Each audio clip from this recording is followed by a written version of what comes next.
When we were young, we often heard the elders say something peculiar, something we never quite understood at the time. They would say, in a marriage, the one who passes away first is the lucky one. Back then, we'd laugh it off or even argue with them. We thought, how could anyone consider dying first a blessing?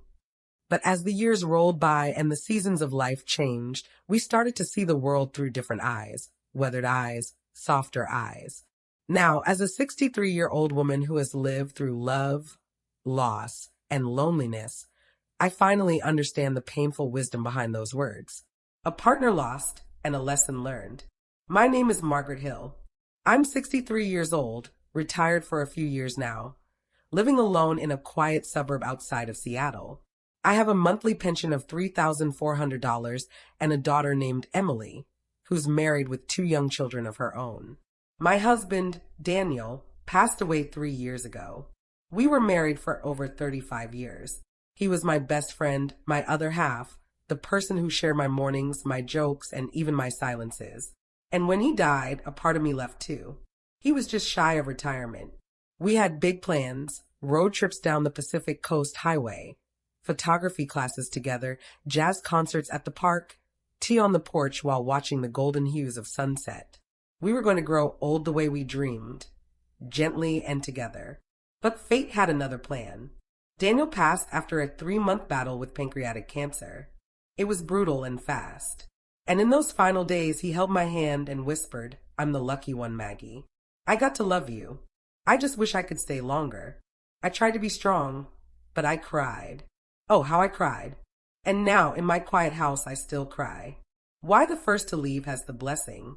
You see, I now understand why the elders used to say, the one who goes first is fortunate. There are 3 reasons why. 1, they don't have to endure the gut-wrenching pain of losing their life partner. Daniel didn't have to wake up in our bed alone. He didn't have to eat at our kitchen table with just 1 plate. He didn't have to walk into the living room and feel the emptiness of the air. 2, they don't carry the unbearable loneliness of years that follow. I do. And let me tell you, this loneliness is not poetic. It's cold. It's sharp.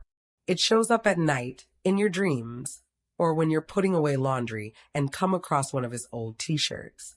It sneaks up when you catch a whiff of his cologne from a stranger in the supermarket and your heart skips, hoping it might be him. But it never is. 3, they don't have to master the art of being okay alone. People say it's peaceful to live alone. And in some ways it is. But that peace comes with a high price. It takes strength, resilience, and 1,000 tiny battles with your own thoughts. It's peace laced with memories that whisper instead of shout. So yes, I truly believe now, Daniel, by leaving first, was spared the worst part of growing old. Doing it without the one you loved most. Choosing to live alone, and not with my daughter. After Daniel passed, my daughter Emily insisted I move in with her family. Her husband is kind, the kids are adorable, and they even have a guest room with its own bath. But I said no. I know people might not understand that, but here's why. 3 generations under one roof can create more tension than harmony. We have different routines, different values, different ways of spending a Sunday afternoon. I didn't want to become a burden or a quiet source of resentment in the corners of their lives. I've come to believe that expecting children to care for us in old age is not fair. Not anymore. Times have changed. Life is demanding, and our children are navigating enough as it is. I don't want to be someone's obligation. This old house is filled with the footprints of my life. It holds the echoes of Daniel's laughter, the lullabies I sang to Emily, the aroma of Sunday roasts, the squeaky floorboard in the hallway where we slow danced on our anniversary. This house is my memory box, and I'm not ready to close the lid. So I told Emily not to worry. If I need you, I'll call. Until then, we both live our lives. I believe our relationship is healthier this way. Respectful, not tethered. Loving, not dependent. Love story of ordinary people. Daniel and I weren't rich. We didn't have a big wedding. No engagement party. We were college sweethearts at a technical university in Kansas City. Back in those days, dating on campus was frowned upon, so we became secret pen pals, passing notes during class, writing long letters that expressed feelings too tender for teenage tongues. By the grace of luck or God, we were both assigned to the same aerospace company after graduation. Daniel was placed in manufacturing, and I joined the design department. Within a week, we came out as a couple. We got a tiny one-bedroom apartment on the 5th floor. No elevator, just us and our dreams. No dowry, no handouts, just 2 suitcases, 2 hearts, and a shared will to build a life. 3 years later, Emily was born. Childcare was a nightmare. Daniel's mom had arthritis and couldn't help. My mother was already raising my nephew. We scraped enough to hire a part-time nanny. Most months, we survived on one income and lived paycheck to paycheck. But we always ate dinner together, always played with Emily, and never missed a single parent-teacher conference. Later, when Daniel got a scholarship to attend a 3-year professional program out of state, he hesitated. "Can you manage Emily on your own?" he asked. I smiled. "We've made it through harder things. Go." So he did, and I managed, because that's what love does. It builds its own courage. After he was gone, and now he's gone, there are moments when I call out to him by accident. "Dan, could you bring me a glass of water?" And then I remember, he's not here. Or I'll make dinner, set the table for 2, only to sigh and put the second plate away. I've spent many nights with a damp pillow, whispering his name into the dark. There were nights I dreamed of him, of our early days, of shared coffee, of laughter, and then I'd wake, reaching for him across the bed, only to find cold sheets. Yes, the one who leaves first is the lucky one. They don't carry this hollow ache. They don't bear the daily reminders of absence, living for the both of us. But here's what I've come to believe now, after 3 years of mourning.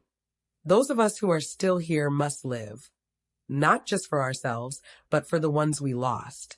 I now walk in the park every morning. I talk to the trees. I've taken up watercolor painting and joined a small book club at the local library. I volunteer at the community center, sometimes baking for the holiday drives. I've made peace with solitude. I've turned loneliness into a quiet companion instead of a loud monster. I tell myself, you're living for Daniel now too. So live beautifully. On Sundays, I still go to the cafe we both loved. I order the same tea he used to drink. I leave his seat empty, because grief isn't about forgetting. It's about remembering with less pain, more gratitude. In closing, dear friends, especially those of you walking this same path, let me tell you this. Marriage is like a train ride. Some passengers get off early, others continue the journey. But the memories, the shared laughter, the love, they stay. So if you're the one still riding the train, don't waste it. Don't curl up and disappear. Open the window. Watch the landscape change. Take a photo. Try a new recipe. Visit that place you and your spouse dreamed of. Write their name in the sand. Sing their favorite song. Because if they loved you truly, they'd want you to live, not mourn endlessly. Love deeply, even if the one you love is no longer at your side. As the author Madeline L'Engle once said, the great thing about getting older is that you don't lose all the other ages you've been. And as I sit here with a cup of tea, writing this letter to strangers who may know exactly how I feel, I send you my love, my strength, and my hope. Thank you for spending these minutes with me. If anything I've said resonates with you, I invite you to share it with someone who might need it.